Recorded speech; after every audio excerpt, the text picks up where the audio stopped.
ఛానల్లో ఇష్టారీతిన మాట్లాడితే ఇక్కడ ఎవరు గమ్ముకుంటారు?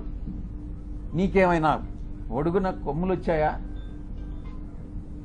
నువ్వు ఒక అధికారంలో ఉన్నటువంటి ఒక సామాజిక వర్గానికి చెందిన వాడివని భయపడతామా? నోడల్ ఎంపీగా ప్రభుత్వ కార్యక్రమాలకు హాజరైనప్పుడు చాలా మంది అధికారులు హాజరవుతారు, చాలా అడుగుతారు, చేయగలిగినవన్నీ చేస్తాం. నేను ఇక్కడ ఉన్నప్పుడు ప్రజా దర్బార్ నిర్వహించేవాడిని. చాలా మంది ప్రజలు చాలా విషయాలు అడిగేవాళ్ళు, చాలా మంది కలుస్తారు.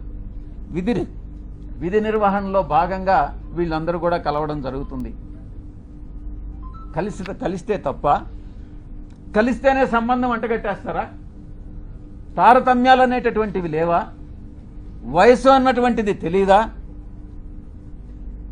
సహాయం కోసం 1-2 సార్లు నా కార్యాలయానికి వస్తే చాలామంది వచ్చారు, మీలో కూడా చాలామంది వచ్చారు. జర్నలిస్టులు కూడా ప్లాట్లు అడిగారు.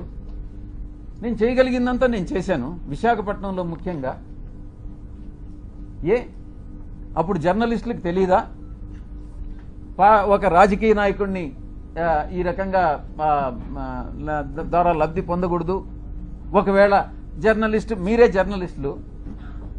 జర్నలిస్టులు మీకు ప్లాట్ లేదని అలాట్ చేసి ఉంటే, మీకు అలాట్ చేసినటువంటి వాళ్ళలో ఎవరైనా మహిళలు ఉంటే వాళ్ళకి నాకు సంబంధం అంట కట్టేస్తారా? ఏమైనా బుద్ధుండి ఇటువంటి ప్రసారాలు చేస్తారా అని నేను ప్రశ్నిస్తా ఉన్నా. అలాంటి వ్యవహారాల్లో నన్ను తీసుకురావడంలో ఒక పెద్ద కుట్ర ఉంది.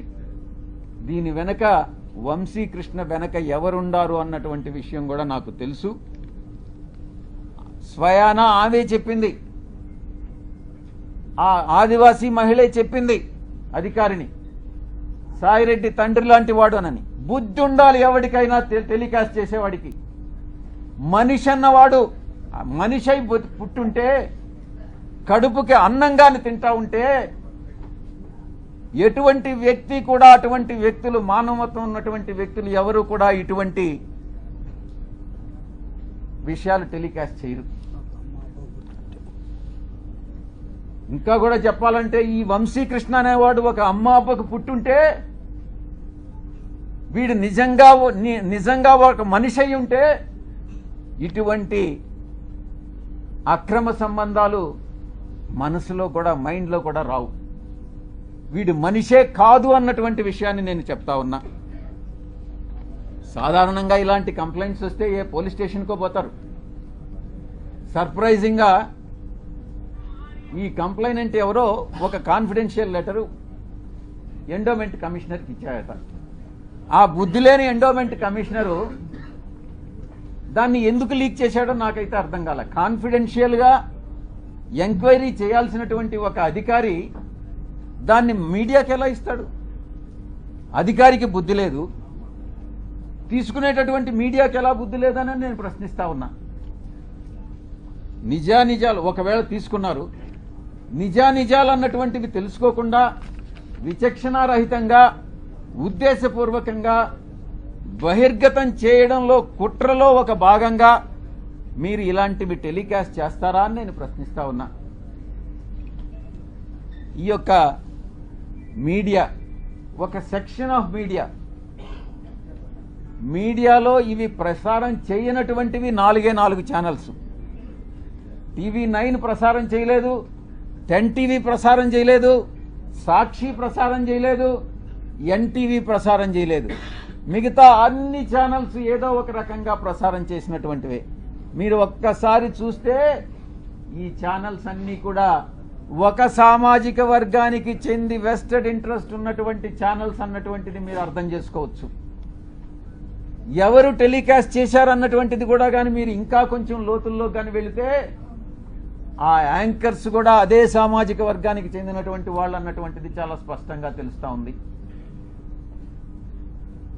ఇంకా ముందుకు రావాలి, ఇంకా ముందు విషయాలు ఉన్నాయి. ఒక వ్యక్తి చేసినటువంటి ఆరోపణలను దృష్టిలో పెంచుకొని ఒక మహిళ క్యారెక్టర్ మీద దెబ్బతీస్తారా? ఒక మహిళ క్యారెక్టర్ మీద దాడి చేస్తారా? ఆ స్థానంలో నేను ఒక్కటే అడుగుతున్నా, ఒరేయ్ వంశీ, నీకు అమ్మ లేదా? నీకు అక్క లేదా? నీకు అమ్మ చెల్లెలు అక్క చెల్లెలకి తేడా తెలియదా? మీ అమ్మ మీద, మీ అక్క మీద, మీ చెల్లెల మీద ఎవరైనా ఇటువంటి ఆరోపణలు చేస్తే నువ్వు నిజంగా మనిషై పుట్టి నీకు చీము నెత్తురుగాని ఉంటే నువ్వు గమ్ముగా ఉంటావా అని నేను ప్రశ్నిస్తా ఉన్నా. వీడు డెఫినెట్ గా సమాధానం చెప్పాలి ఈ విషయానికి. ఈ మారెళ్ల వంశీ అనేటటువంటి వాడు, ఆంధ్రజ్యోతి వెంకటకృష్ణ, టీవీ5 సాంబడు, వాళ్ళ పుట్టుక మీదనే నాకు అనుమానం ఉంది. నేను ఈరోజు చెప్తా ఉన్నా పత్రికాముఖంగా, ఒరేయ్ మీ పుట్టుక మీదనే నాకు అనుమానాలు ఉన్నాయిరా. మీ తల్లిదండ్రులకి ఎవరైనా డిఎన్ఏ టెస్ట్ చేయించండి, మీరు కరెక్ట్ గా పుట్టారా లేదా అని మిమ్మల్ని అడిగితే మీరు బాధపడతారా లేదా అన్నటువంటి విషయాన్ని ఒక్కసారి మీరు మిమ్మల్ని మీ మనస్సాక్షిని ప్రశ్నించుకోండిరా. అప్పుడు అర్థమవుతుంది మీకు మనసులో బాధ ఏందన్నటువంటిది. ఆరోపణలు చేయడం కాదు, బ్లాక్మెయిల్ చేయడం కాదు, డబ్బులు సంపాదించడం కాదు, మనిషై పుట్టిన తర్వాత సమాజానికి సేవ చేయడం రా ముఖ్యం. మీలాగా డబ్బు సంపాదించుకొని మీ యొక్క స్వలాభం కోసం మీరు ఆనందాన్ని పొందడం కాదురా. ఈ యొక్క ఆవేదన అర్థం చేసుకోవాలి, నా యొక్క ఆవేదన. నేను ఒక్కటే అడుగుతా ఉన్నా, ఇదేనంటరా మీ జర్నలిస్టిక్ విలువలు? ఇదేనా మీ జర్నలిస్టిక్ విలువలు? ఇక వంశీ విషయానికి వస్తాం. వీడికి బ్లీచింగ్ పౌడర్కి, టాల్కమ్ పౌడర్కి, లేకుండా ఇంకొక కోకైన్కి తేడా తెలియదు. వీడిని అసలు సమాజంలోనే వీడి టాల్కమ్ పౌడర్ అంటారు వీడిని.